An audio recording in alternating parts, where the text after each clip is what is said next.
Joining us live from Tehran is Foad Izadi. He's a professor of political communication at Tehran University. Thanks very much indeed, Foad, for your company. So what's your assessment right now, day 4 of this conflict, as to how dangerous this is for both sides and indeed for the rest of the region? It is very dangerous. Iran was in the middle of negotiations with the United States.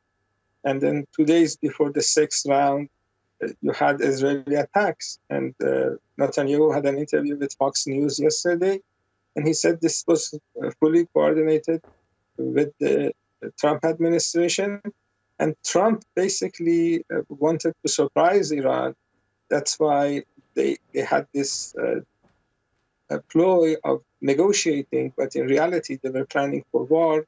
And then once they realized it's time to attack Iran, they attacked Iran. So this is very deceptive.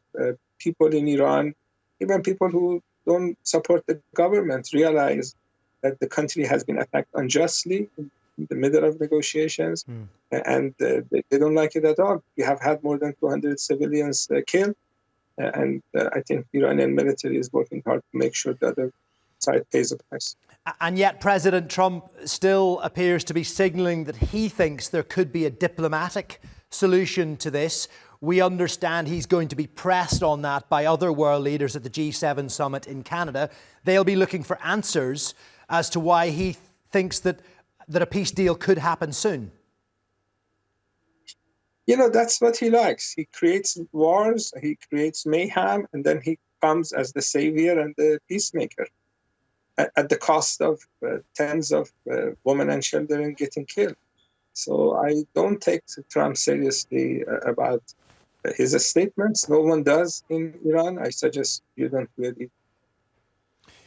Yes, a number of other countries appear to be keeping their distance from this. They're trying to remain neutral, or at least stay out of it. Although, as I mentioned, the G7 leaders will be discussing this at length later.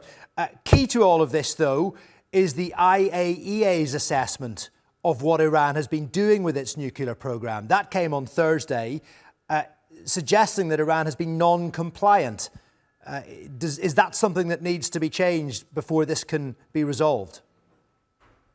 You know, if you read the report, you would see that they have said that they have not found any diversion of enriched material for military use. The problem they have are issues that date back about 30 years ago.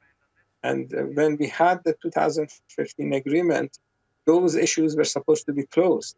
And Iranian officials nowadays are believing this was actually an Israeli operation.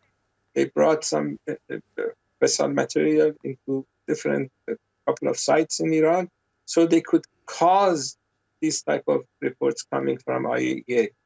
It seems this was another intelligence operation by the Israelis to create this type of reports against Iran.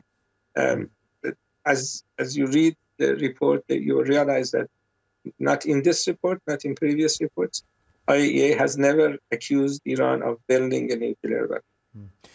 And when we broaden it out to include the rest of the region and indeed the rest of the world, what do you think will happen if, for example, Iran closes access to the Strait of Hormuz, that key shipping lane for global oil?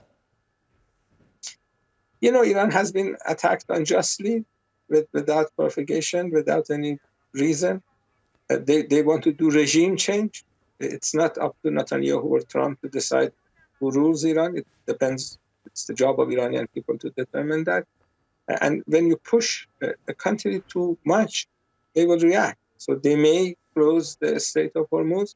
There are some people in Iran that say that American bases should be attacked because Israelis cannot do this type of operation to this extent without the supply of American weapons, without American intelligence, without American propaganda support, political support.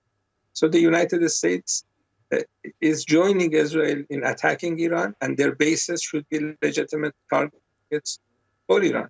So if this war against Iran continues, I think you're going to see a regional war, and this is not going to be good for Iran or the region or the world.